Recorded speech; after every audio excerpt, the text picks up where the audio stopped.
LH 사업권의 충격이 가시기도 전에 공무원들에게 분노할 만한 사건이 또 벌어졌습니다.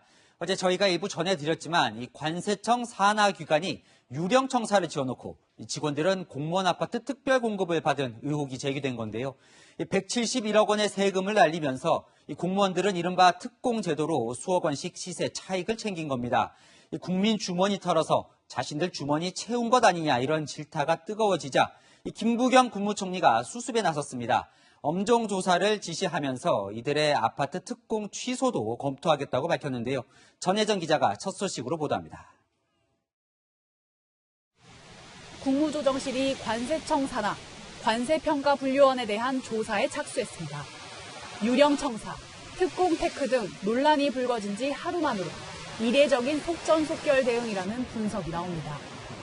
김부겸 국무총리는 위법 사항이 확인되면 수사 의뢰 등 조치를 취하라며 아파트 특별 공급 부분도 위법 사항을 확인해 취소 가능 여부에 대한 법적 검토를 하라고 지시했습니다. 최초로 획득한 그들의 특공의 지위 자체가 이게 유용한 지위 자칫하면 나중에 민사적인 대상도 되기 때문에 정확하게 법적인 검토까지 하라고 그렇게 요청한 겁니다.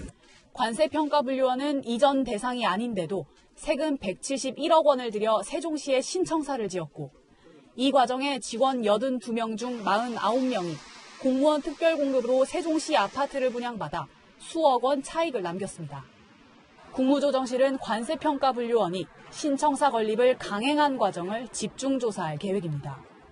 정부 관계자는 직원의 경우 특별공급 자격이 없다고 결론나면 아파트 시세 차익 환수까지 가능할 것이라고 전했습니다. 하지만 수사 대신 자체 조사에 착수해 용두사미로 끝날 수 있다는 우려도 나오고 있습니다. 채널A 뉴스 전혜정입니다. 아직도 이 관세평가분류원 신청사는 비어 있습니다. 이렇게 세금이 줄줄 새는데도 어느 기관 하나 책임지는 곳이 없고 이 논란이 커지자 이제는 책임 떠넘기기에 바쁜 모습인데요. 이 관세청장은 행정안전부 탓을 했는데 당시 행안부 장관은 김부겸 국무총리였습니다. 정한희 기자입니다. 171억 원을 들여 지은 관세청 산하 관세평가분류원 세종청사가 텅 비어 있습니다. 행정안전부가 준공된 관평원 세종청사 입주를 허락하지 않았기 때문입니다. 행안부 고시에 세종시 이전 대상 배제기관으로 적시돼 있는 만큼 신청사 입주가 고시 위반이란 이유에서입니다. 그러면서 관세청의 관평원이 이전 대상이 아님을 오래전부터 알렸지만 관세청이 청사 건립을 강행했다고 주장합니다. 하지만 관세청의 설명은 다릅니다. 당시 관세청장이었던 김영문 한국동서발전사장은 채널A와의 통화에서 행안부 고시 본래 취지는 기관들을 세종시로 이전하는 게 목적인데 행안부가 고시를 좁게 해석했다고 주장했습니다. 그러면서 이전 대상이 아니라고 보고받지 못했다고 했습니다. 관평원을 이전 배제기관으로 적시한 고시 자체가 잘못됐다는 취지입니다. 관평원이 공사를 강행할 당시 행안부 장관이었던 김부겸 총리 측은 당시 장관으로서 책임감을 느끼고 있다며 해당 문제를 바로잡겠다고 밝혔습니다. 채널A 뉴스 정한입니다. 네, 국민들의 공분이 커지고 있는 이 사안 정치부 이민찬 기자와 좀 더 이야기 나눠보겠습니다. 김부겸 국무총리가 이틀 만에 신속하게 엄정 조사 지시를 내렸는데 앞서 전해드린 것처럼 김 총리도 이 건에서 자유롭지가 않네요. 그렇습니다. 관평원의 세종시 이전이 가능한지 안 한지 공방을 벌이던 2018년 김부겸 국무총리는 행안부 장관으로 재직하고 있었습니다. 공방의 한 당사자죠. 그래서인지 책임에서 자유로울 수가 없겠죠. 총리실 관계자에게 직접 얘기를 들어봤는데요. 김 총리가 행안부 장관을 지내 관평원 논란에 신경을 쓰고 챙기려고 하고 있다. 이렇게 말했습니다. 좀 살펴보죠. 근데 어떻게 이게 6년 동안이나 드러나지 않고 있었던 걸까요? 간략하게 진행 과정을 설명드리겠습니다. 관세청의 세종시 신청사 설립은 2015년부터 시작됐습니다. 직원 증가로 기존 청사 공간이 좁다는 이유에서인데요. 공공기관 이전 부지를 관리하는 행복청과 협의를 끝내고 이듬해 171억 원 예산까지 따냈습니다. 그런데 2018년 행복청이 건축 허가를 내는 과정에서 관평원은 이전 대상이 아니다 이런 행안부 고시를 뒤늦게 확인했다는 게 관평원의 설명입니다.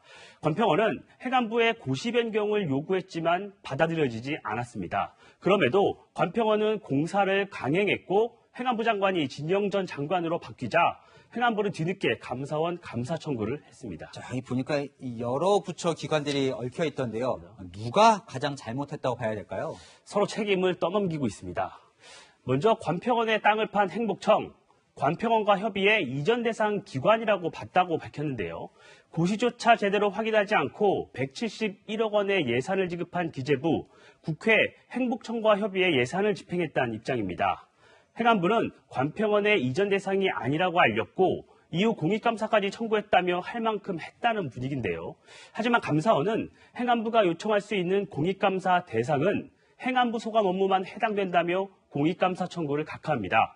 관평원은 지금도 법률 자문 결과 법적으로 문제가 없고 행복청이 허가를 냈기 때문에 문제될 게 없다고 주장하고 있습니다. 뭐 다 이제 자기가 잘못한 건 아니라는 얘기인데 그래서 어쨌든 결과적으로 171억 원이 낭비가 됐잖아요. 그럼 누가 책임을 져야 되는 거 아닙니까? 현재까지는 그렇죠. 그런데 조사를 제대로 한다면 당시 정책 결정 과정에 있던 사람을 금방 찾을 수 있을 겁니다.